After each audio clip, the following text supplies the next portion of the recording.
정조와 약가, 현진건, 최주부는 조그마한 뒤촌이 모시고 있기에도 오감할 만큼 유명한 의원이다.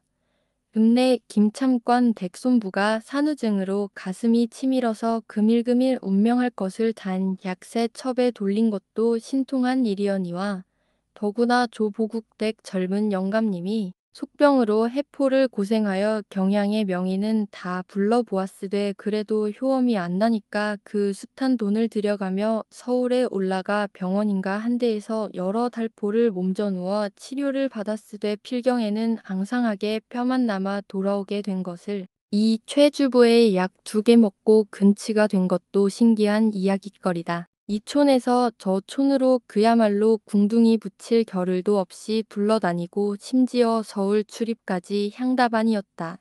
예병, 어른병, 속병, 헐미할 것 없이 그의 손이 닿는 데는 마치 귀신이 붙어 다니는 것처럼 신통한 효력을 내었다. 맥도 잘 짚고 침도 잘 놓고 헐미도 잘 째고 백발백중하는 그 탕약이야 말할 것도 없는 명약이었다.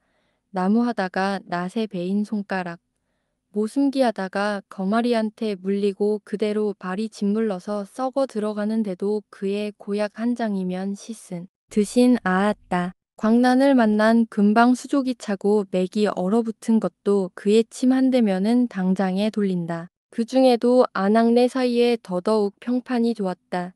그의 빼어난 제조는 부인병, 더욱이 젊은 부인병에 더욱 빛난다. 김참관 댁손부에게 발휘한 것과 같이 산후증에 더욱 묘를 얻었지만 대하증 오줌소태도 영락없이 곤쳐주고 더욱 놀란 것은 애를 뱉지도 못하는 여자라도 그의 약을 한두 재만 먹으면 흔히 옥동 같은 아들을 쑥쑥 낳아 내뜨리는 일이다. 그는 금년에 간당 50살이다. 50살이면 위엄만한 느끈이라 하겠으되 머리에 흰 털 하나 없이 검은 윤이 지르르 흐르는 듯하다. 삶아놓은 게딱지 같은 시뻘건 얼굴빛과 방울빛과 같이 둥글고 큼직한 코는 언제든지 기운 좋고 혈운 좋아 보이었다. 수십 년을 두고 많은 인명을 살려낸 공덕인지 본래 먹을 것 없던 그가 인제 와서는 볕섬이나 추수도 받게 되어 허리띠가 너누룩해져서 여간 환자는 잘 보지도 않는다. 교군을 들이대든지 읍내 인력거가 나오지 않으면 그는 좀처럼 동하지 않는다. 그러나 젊고 반죽을 한 여자 환자에게만 옛날 친절이 아직도 쇠하지 않았을 뿐이다. 망할 자식, 병을 안 보려거든 약국을 집어치우지 하고 그에게 거절을 당한 환자가 덜어는 붕괴하였다. 약국을 집어치우면 계집은 뭘로 홀이누. 이렇게 빈정대는 사내도 하나씩 둘씩 늘었다. 그러나 오늘날 와서는 이팽이 상판만한 뒤촌에 있어서는 그는 비단명의일 뿐만 아니라 여탄 지주님이요 부자이기 때문에 그러내놓고 그를 이러니 저러니 시비하는 사람은 아직 생겨나지 않았다. 여름 새벽 부지런한 그는 일찌감치 농고에 물이나 마르지 않았나 하고 머슴들을 데리고 휘 한 바퀴 돌아오니깐 마당 가운데 개처럼 쭈그리고 앉은 여자의 모양을 발견하였다. 누구야? 그는 무망 중에 부르짖었다. 쭈그리고 앉았던 그 그림자는 깜짝 놀란 듯이 몸을 일으키어 저 샌님 좀 모시렀어요. 메인 목이 짜내는 듯이 대답하였다. 또 왔구나. 그는 속으로 생각하고 불쾌한 듯이 성큼성큼 걸어 차랑 겸 약방으로 쓰는 드라햇방으로 들어가며 요새 모순기에 바빠서 못 가겠는걸 배앗은 듯이 한마디 던졌다. 그는 이런 청작꾼의 진절머리가 났다. 명의를 청하러 오면서 탈 것도 안 가지고 타박타박 걸어가자는 이따위 예절 모르는 축들과는 정말 말하기도 싫었다. 졸리다가 못해 가서 볼라치면 오막살리 단칸방에 병자인지 뭐인지 귀신 다 된 것이 끙끙 앓는 소리나 지르고 돼지 새끼처럼 발가숭이 애들이 쉬파리떼 모양으로 엉덩그라고 좋은 약을 써서 곤쳐 주어도 약값은 을에 떼먹는 법이다. 축해야 닭마리 계란 구럼이나 또는 담뱃줄이나 가져올 뿐이다. 이것은 그래도 염치 있는 패지만은 어떤 작자는 10여리씩 끌고 가서 밥 한 술 대접하는 법 없이 촐촐 굶겨 보내기가 일수다. 한껏 대접이라야 땅이 꺼지는 한숨과 쇠오줌같이 질금거리는 눈물과 귀가 아픈 치사 인사다. 그것들은 사람에겐 한숨과 눈물이 진수성찬인 줄 아는 모양이다. 더구나 오늘날은 나도 당당한 지주님이 아니냐. 쟤까지 짝인 따위가 이리 오너라 가거라.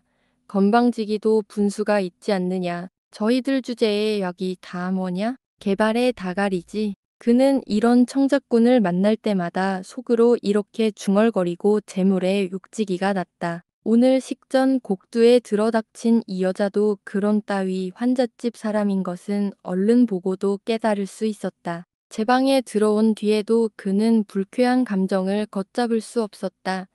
못 가겠다고 거절을 하거든 냉큼 돌아나가 주었으면 피차에 편할 텐데 마치 진흙탕에서 투그리는 개처럼 추근추근하게 졸라대는 데는 더군다나 사람이 죽을 지경이다. 그 여자도 만일 가지 않거든 머슴을 불러 몰아내는 수밖에 없다고 배짱을 정해두었다. 샌님, 한시가 바쁩니다. 아무리 일이 바쁘셔도 잠깐 가서 보아주셔요. 어느 틈에 그 여자는 사랑 밑창 앞까지 온 모양이다. 그는 문도 열어보지 않았다. 글쎄 일이 바빠서 못 간다고 해도 그래. 의원은 둘째 마디부터 화증을 낸다. 못 가시면 어떡합니까? 사람 하나 살리시는 셈 치시고 잠깐만 가 보아주셔요. 그 여자도 상상한 대로 끈적끈적하게 조르는 패다. 어떡하다니 하고 벌컥 성을 내려다가 그래도 채모가 그렇지 않아서 점잖은 가락으로 그야 인명이 제천이니 내가 본다고 살고 안 본다고 죽겠소? 허허. 의원은 닭하자는 듯이 자랑치는 듯이 헛웃음을 지었다. 그야 그렇지요. 청작꾼은 제 말고대로 인사성도 없이 시인하는 것이 더욱 제 자존심에 거슬렀다. 그렇지만 사람 앓는 것을 보고 어찌 약한 첩도 아니 써봅니까? 그 여자는 솔직하게 제 맘먹은 고대로 실토를 하면서 말끝이 어디로 돌아가는지 모르는 모양이다. 명이고 뭐고 별다른 기대도 않고 다만 인정에 약이나 좀 써보자는 수작이다. 의원은 화증이 나다가 못해. 본배 없는 것들이란 할 수 없어. 하고 속으로 어이없이 웃었다. 약 한 첩. 그러면 병 증세를 말하오. 약을 지어주게. 의원은 큰 맘을 썼다. 식전 꼭두부터 졸리기도 싫고 끄들려서 다니느니 보단 거지에게 동전 한 푼 적선하는 셈치고 약 한 첩으로 쫓아보내는 것이 상책이라 생각한 것이다. 그러나 그 반달 모양을 그린 새까만 눈썹, 그 밑에서 문틈으로 엿보는 새벽빛 모양으로 맑고 시원한 눈, 동그스름한 앳된 입모습은 아직도 그 나이 스물을 얼마 남지 않은 것을 일으킨다. 청작꾼은 의외로 젊고 아름다웠다. 그 여자는 슬쩍 의원을 쳐다보다가 말고 고개를 다소곳하며 아니에요. 병자도 샌님 한번 뵈옵기가 소원이고 동리 사람들도 샌님께만 보이면 고칠 수가 있다고 해서요.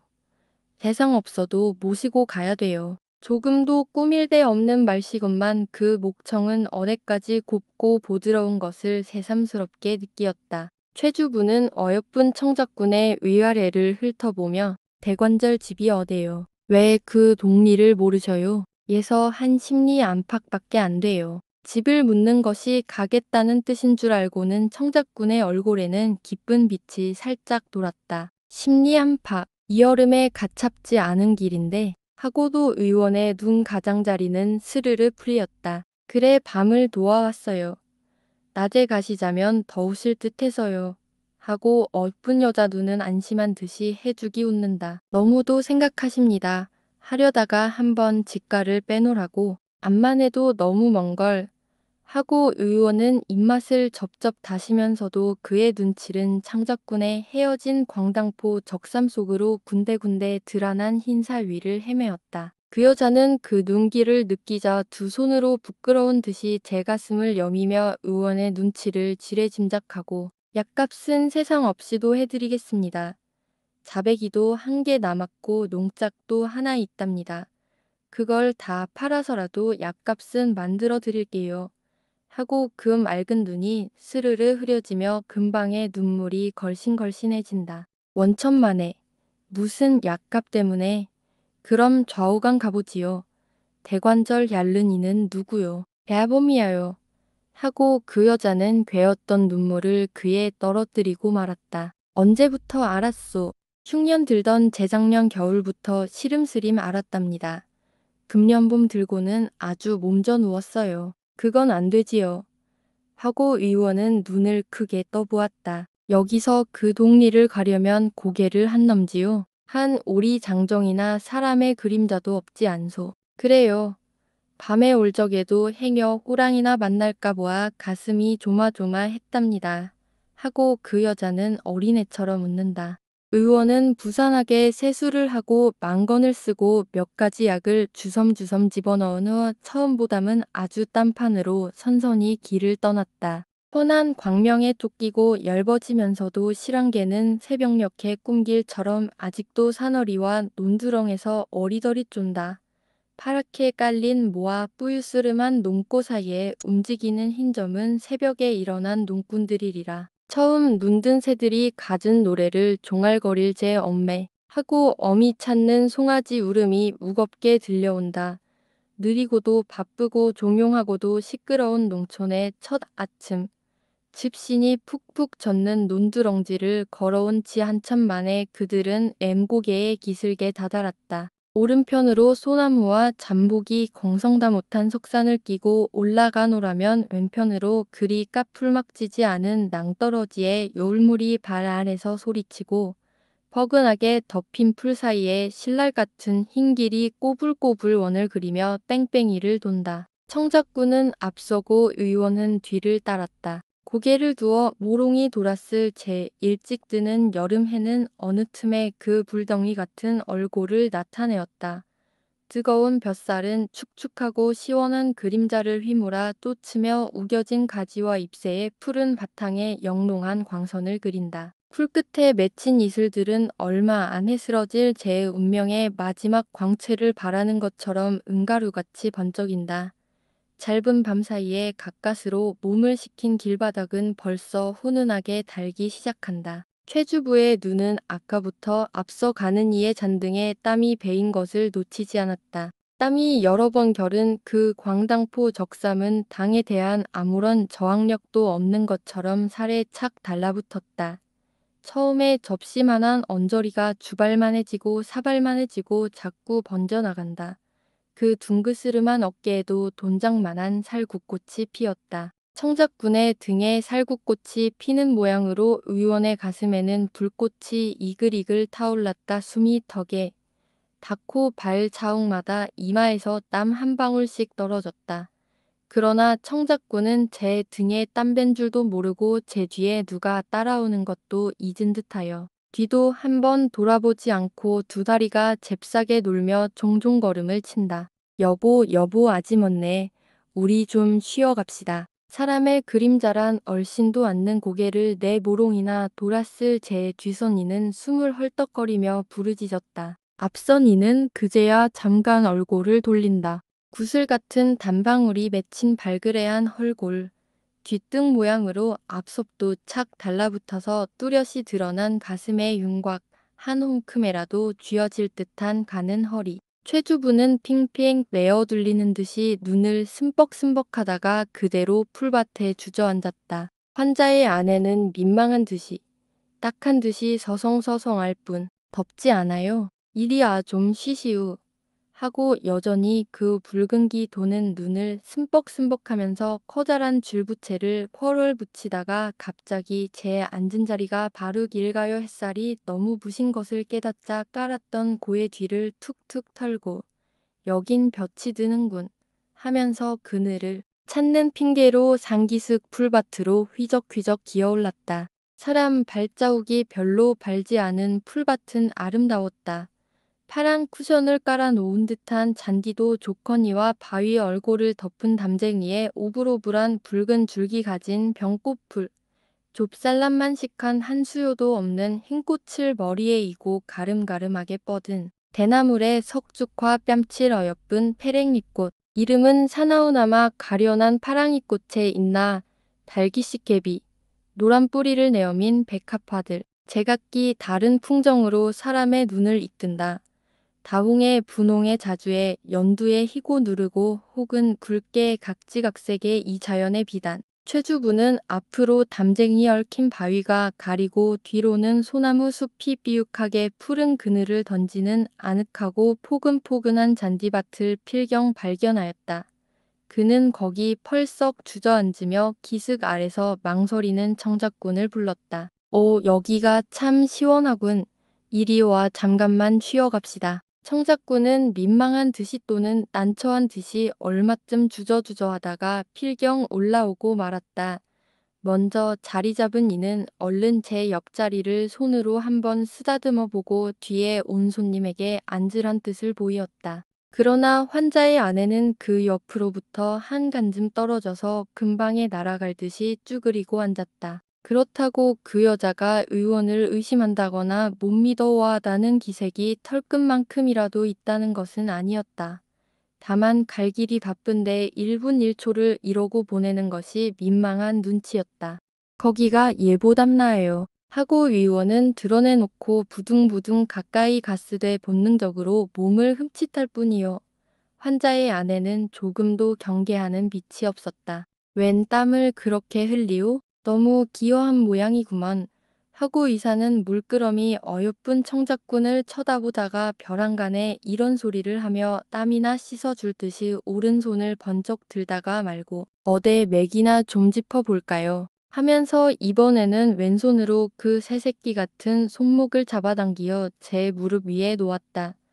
여자는 앞니와 머리칼이 사내의 불덩이 같은 뺨을 스치며 앞으로 잠깐 쓰러진다. 법대로 의사의 식지와 장지가 나란히 환자의 맥 위에 놓이자마자 문득 악이 센 두 손을 가늘게 떠는 손목을 움켜쥐었다.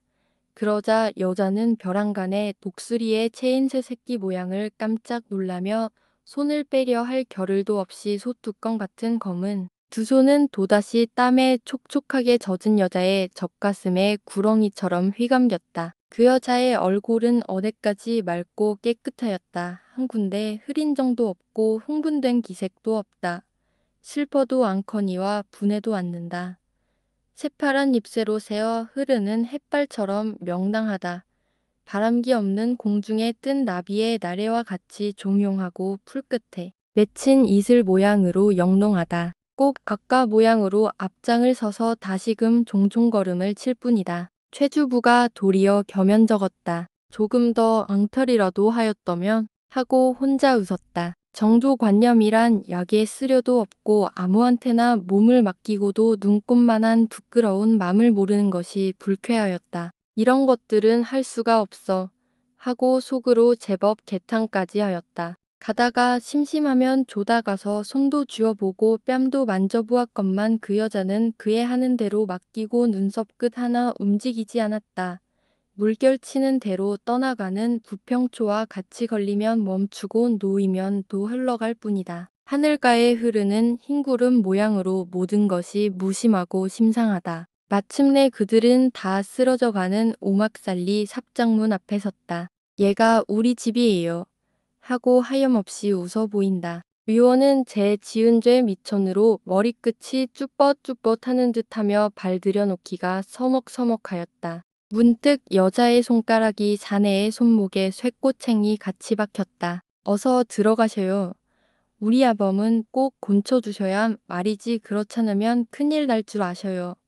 하는 나직한 말소리가 의사의 등골에는 찬물을 끼얹은 듯하였다. 의사는 허둥지둥하는 발길로 삽작 안에 끌려 들어갔다.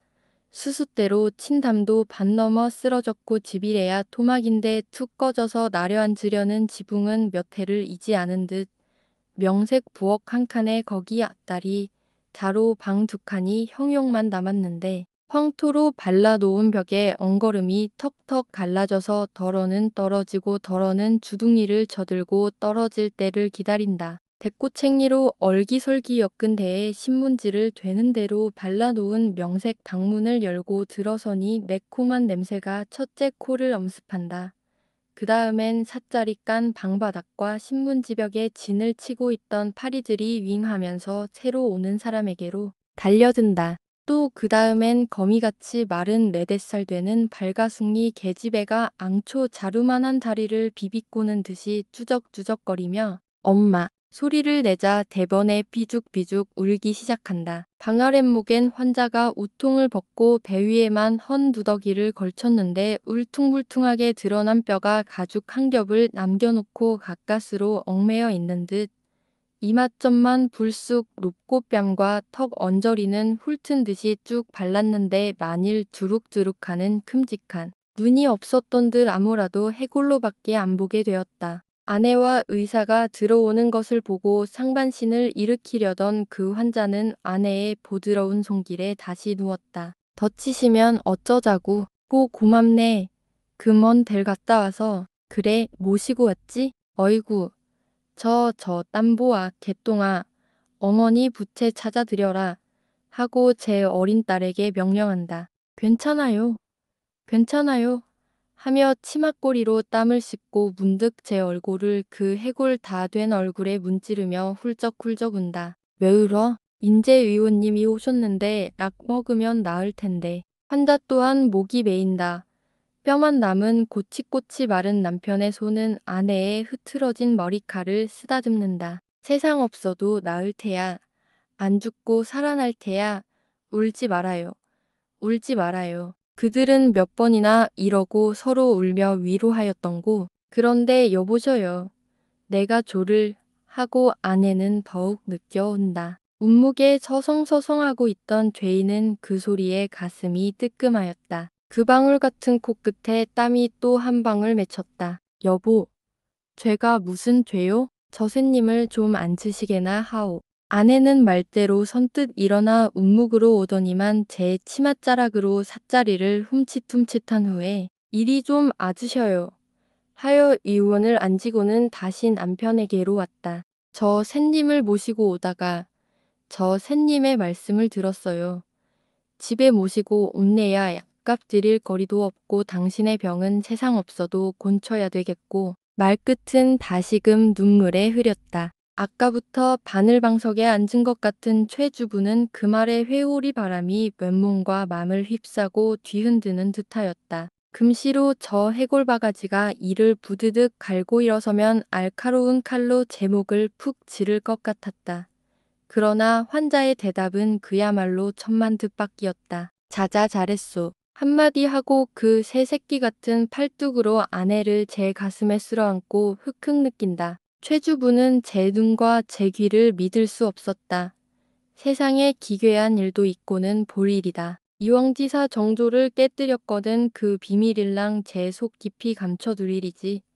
그것을 샅샅인 남편에게 꽂아 바치는 연돈 연희연희와 뻔뻔스럽게 그런 소리를 드러내놓고 짓거리고 제 정부조차 버젓하게 버리고 온 계집을 잘했다고 일하는 놈도 놈이 아니냐. 이윽고 두 남녀는 떨어지며 청작꾼은 도 아무 일도 없었던 것처럼 또는 마땅히 할 일을 하였다는 것처럼 환한 얼굴을 의원에게로 돌렸다. 병을 좀 보아주세요.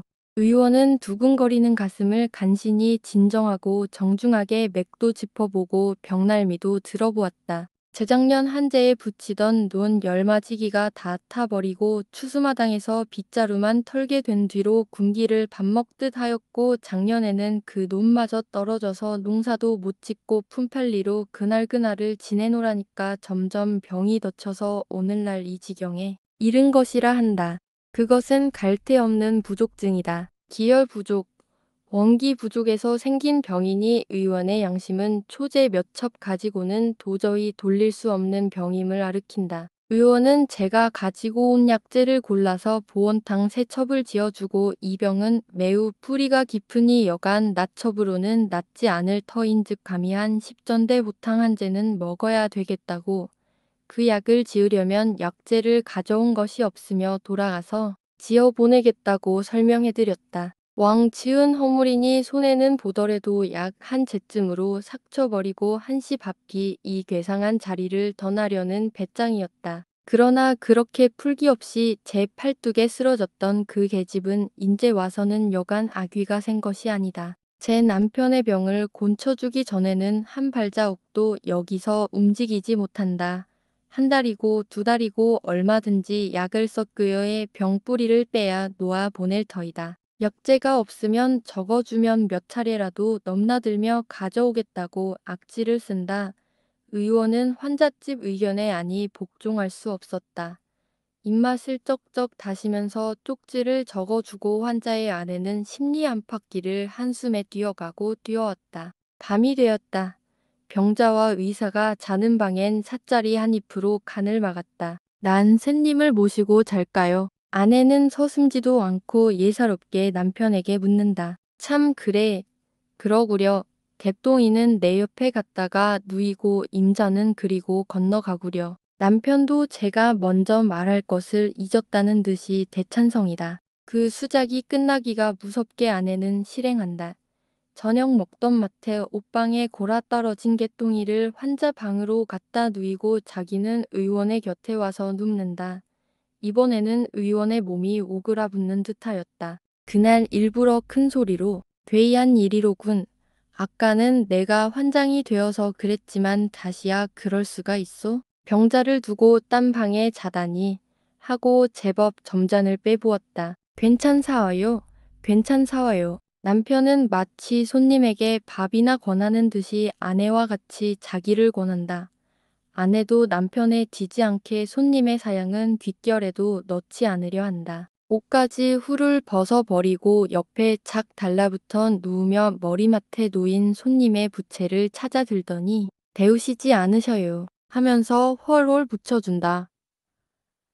아무리 사양을 해도 손님이 잠들기 전에는 부채질을 쉬려고도 하지 않았다. 열흘 동안이나 최주부는 정말 담을 빼었다. 굴속 같은 방안, 밤마다 예사로 벗고 눕는 환자의 아내, 산나물에 좁쌀라들 눈에 겨우 띠리만큼 띄운 죽물, 눈곱만치 남은 양심의 가책, 기괴한 광경에서 오는 불안, 감옥살리의 고통도 이대도록 지긋지긋하지는 않을 듯 싶었다. 다행히 환자는 약발을 잘 받았다. 약 한 첩 들어가 보지 못한 장에는 인삼과 녹용이 그야말고 선약 같은 효험을 드러내었다. 최 주부는 하루 바삐 이 고통에서 벗어나려고 이해타산도 모조리 잊어버렸다. 제 돈을 들여 닭마리도 사서 고아 먹이게 하고 나중에는 제 집살까지 가져오래서 이 밥을 지어 먹이도록 하였다. 환자의 회복은 하루가 다르고 한시가 달랐다. 열흘이 되매 기동도 맘대로 하게 되고 뼈만 남았던 몸의 살까지 부옇게 찌게 되었다. 마지막 날 새벽에 잠을 깨어보니 제 옆에 누웠던 환자의 아내가 없었다. 삿자리 한 입 너머로 그들의 속살속살하는 이야기 소리가 들린다. 참 인젠 가슴도 두두룩하시구려. 아내는 남편의 가슴을 만져보는 모양. 가슴뿐이야? 자, 이 팔을 만져봐요. 제법 살이 올랐지. 오늘이라도 농사 일을 하겠는데? 안 돼요. 아직 안 돼요. 좀 조리를 더 하셔야지. 또 병환이 덧치시면 어떡해. 아내는 질색을 한다. 인제 다시는 병이 안 날 테야. 인젠 두 주먹 쥐고 벌지. 그래도 입에 들어가는 것이 없으면 도적질이라도 할 테야. 안 굶으면 병이 안 나겠지. 이번엔 꼭 죽을 줄 알았더니만 김자 덕에 살았지.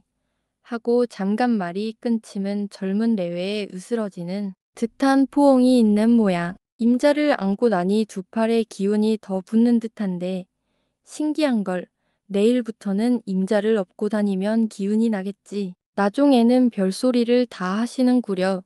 그래 조금도 꺼림직하지 않으셔요. 멋이 꺼림직하단 말이오. 전 암에 아집언내하고 같이 잤는데도 백날을 같이 자면 무슨 일이 있나? 내 병 때문에 임자에게 괜찮은 노릇을 겪게 한 게 예언할 뿐이지. 참, 그래요 나도 그런 일을 당하면서도 조금도 부끄럽지 않았어요.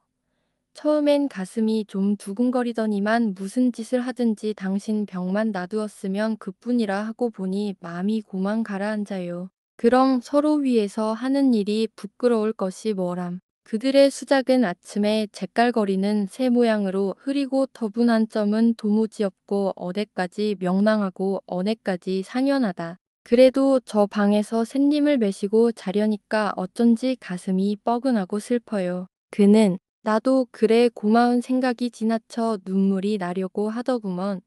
인젠 병이 나았으니까 다 옛말이지. 두뇌회는 도 쓸어하는 모양.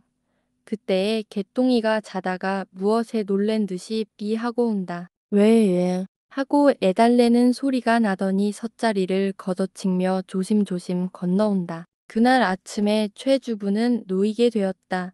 환자도 개똥이를 안고 문 밖까지 전송을 할 수 있게 되었다.